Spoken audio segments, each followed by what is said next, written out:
Alors, l'altruiste est là pour vous. Mais attention, l'altruiste est là pour vous sans sentir le besoin de vous le faire remarquer. Parce qu'effectivement, il y a des gens qui entrent dans votre vie et la moindre des choses qu'ils font pour vous, ils vous le rappellent. Ah mais écoute, quand je t'épousais, tu n'étais rien, tu ne faisais rien, sans moi tu n'es rien. Sans moi, voilà ce que je t'ai fait, voilà ce que je t'ai acheté, voilà. Ça, c'est pas de l'altruisme. Ah, parce qu'à la limite, quelque part, dans l'amour, on fait son devoir, on a un devoir. Alors, si on veut faire un devoir altruiste, si on veut donner de l'amour altruiste, on n'a pas besoin de le rappeler.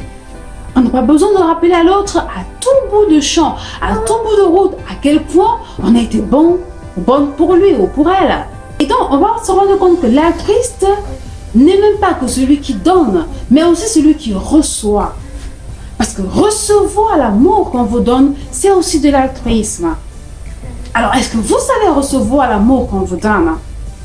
Ma joie de donner sera intense parce que la personne à qui je donne reçoit. Donc, le problème que l'altruiste va souvent rencontrer, c'est qu'il donne, mais ce n'est pas reçu. Et c'est normal que ça soit un problème. Pourquoi? Parce que recevoir, c'est aussi une façon de donner de l'amour. C'est une façon altruiste de recevoir l'amour altruiste qu'on nous a donné. Donc alors, il est clair que une personne altruiste est une personne qui, en amour, non seulement sait donner, mais aussi sait recevoir. C'est difficile de savoir donner de l'amour sans savoir en recevoir en retour. C'est difficile.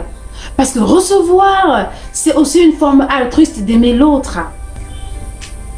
Si vous souffrez de l'amour que l'autre vous donne et que dans votre âme et conscience, vous pouvez quand même dénoter que la personne vous donne de l'amour et que vous n'arrivez pas à lui donner, ça veut dire de prime abord qu'il y a problème. Et que vous n'êtes pas dans un état d'aimer la personne de façon altruiste. Parce que tout ce que vous ferez pour la personne, vous sentirez le besoin de le lui rappeler. Vous serez trop regardant ou regardante sur vos sacrifices, sur ce que vous faites, sur ce que vous dites, sur ce que vous donnez, sur ce que vous avez voulu donner et sacrifier encore et encore, plutôt que sur l'état même de la personne. Est-ce que ce que je fais à l'autre lui plaît vraiment? Est-ce que je respecte l'autre? Et si effectivement sur le plan matériel j'ai de quoi combler l'autre, eh bien je le fais. Et surtout sans toutefois sentir le besoin de le lui rappeler. À partir du moment où je rappelle à l'autre tout ce que je fais pour lui, ce n'est plus de l'amour altruiste, ça.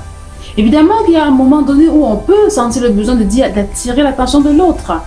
Mais si c'est ce qu'on fait de lundi à dimanche et de dimanche à lundi, ben, il y a problème. Et c'est d'ailleurs pourquoi, à l'opposé de l'amour altruiste, on a l'amour conditionné. Si tu te comportes comme ceci, moi je vais faire cela. Si tu fais ci, je vais faire ça. Si tu étais une bonne femme, voilà ce que j'aurais fait pour toi. Si tu étais un homme, ceci, voilà ce que...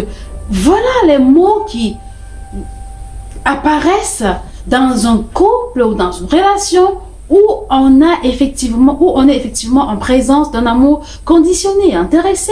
Chers messieurs, chères dames, vous voulez aimer, être aimé? Vous voulez vivre d'amour? C'est possible. Soyez simplement, de façon basique, des personnes altruistes.